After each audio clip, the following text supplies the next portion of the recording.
Got some comedy. Seems like we got a decent amount of comedy tonight. Because I'm not a comedian, but we are making people laugh. We do have.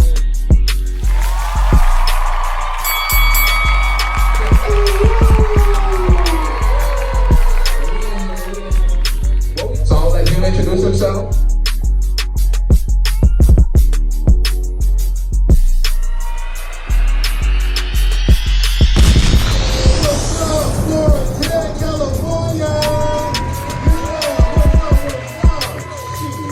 No, that's not you. Take that shit off, baby. You know? Coming out of the world from the 504, you heard? At the motherfucking intimate room, about to get shit nice and blue. And this motherfucker, shout out to all the fine women in this bitch. Wanna like the way you handle your shit, the way you do your fucking hair, the way you motherfucking make a real nigga stare. Like that there, shit, I'll pull up on you and say, bitch, I wanna marry you. Fuck that, girl, I just wanna carry ya. You already know, my style is unique. I'm coming out the shit with a brand new physique. You heard? Coming out the...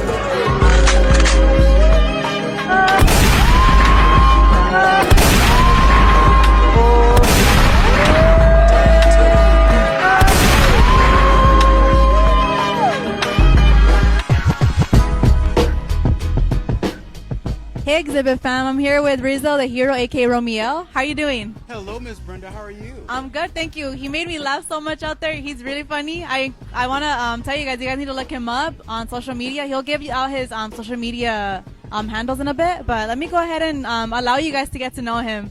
So let me go ahead and ask you the first question. What motivates you to do what you do? Comedy. Well, me myself as an artist, as a comedian, you know what I mean? For one, I'm gonna be honest. For one, just having the gift, having the talent. I feel as if out of all the people in the world, I'm honored that He gave it to me.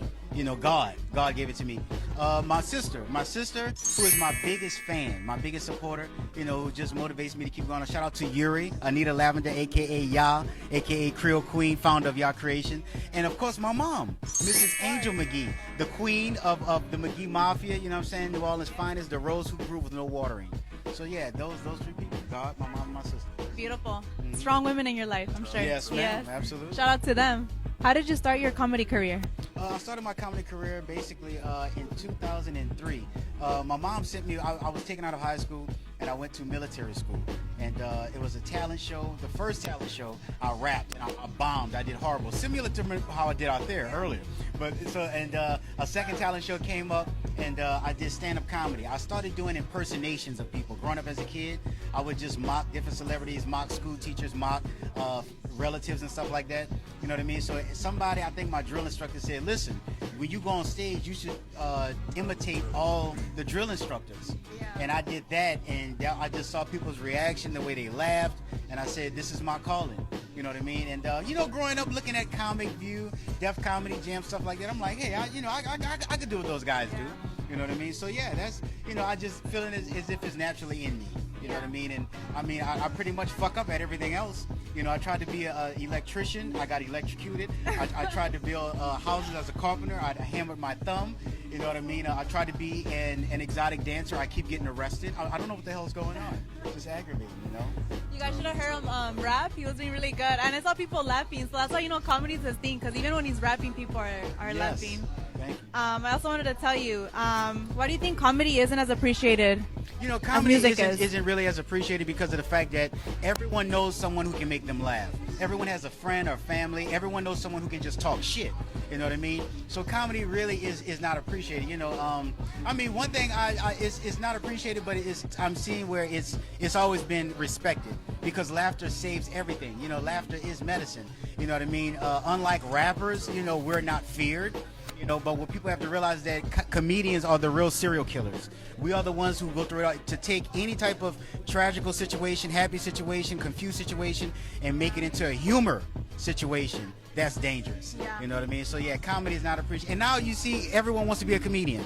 Everyone wants to have a podcast. Everyone wants to be content creators.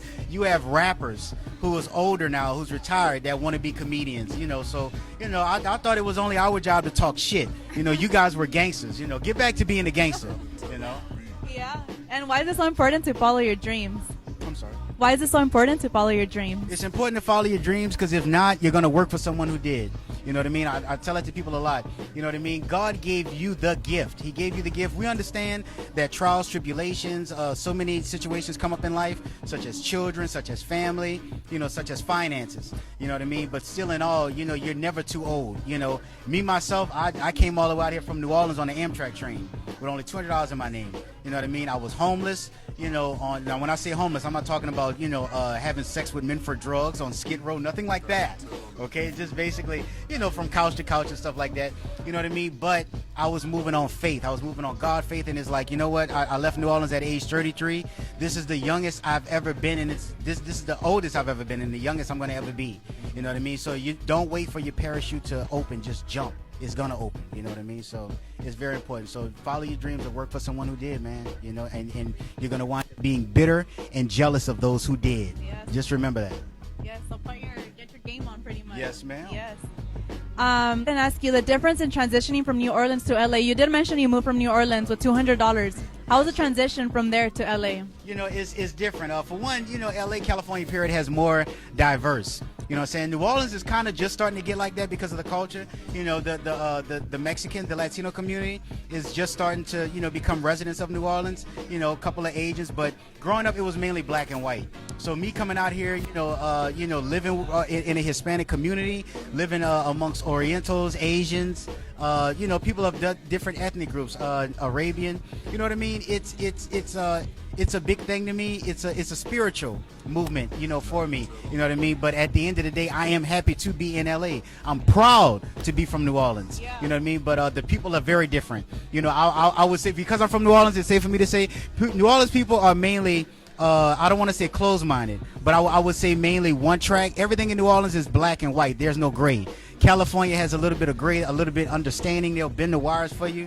You know what I mean? But still in all, I'm grateful. You know what I'm saying? How long I'm going to be out here in California? It's been, what, 6 years now? I came out in 2018. So how long I'll be out here, I don't know. You know what I mean? But I love my family. I'm blessed to be a homeowner in New Orleans. You know what I'm saying? I rent apartment out here in California. But, you know, still in all, I'm, like I say, it's a blessing. I'll say that. Well, thank you. Thank you so much for joining us. And I just want to give you a chance to go ahead and give your social media, your handles, for anybody that wants to go ahead and look up your work.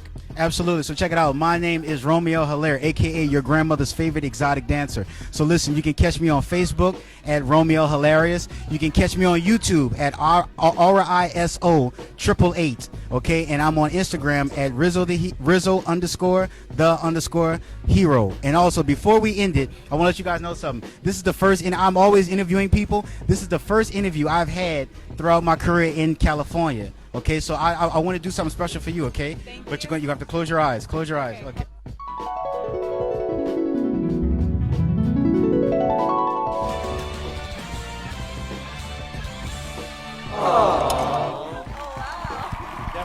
I feel honored.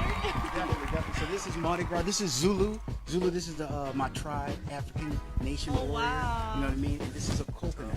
This is a coconut from New Orleans. You know. Thank you so much. You know what I'm saying? Beautiful. My first interview. Shout out to Miss Thank Beautiful you. Brenda. You know what I'm saying?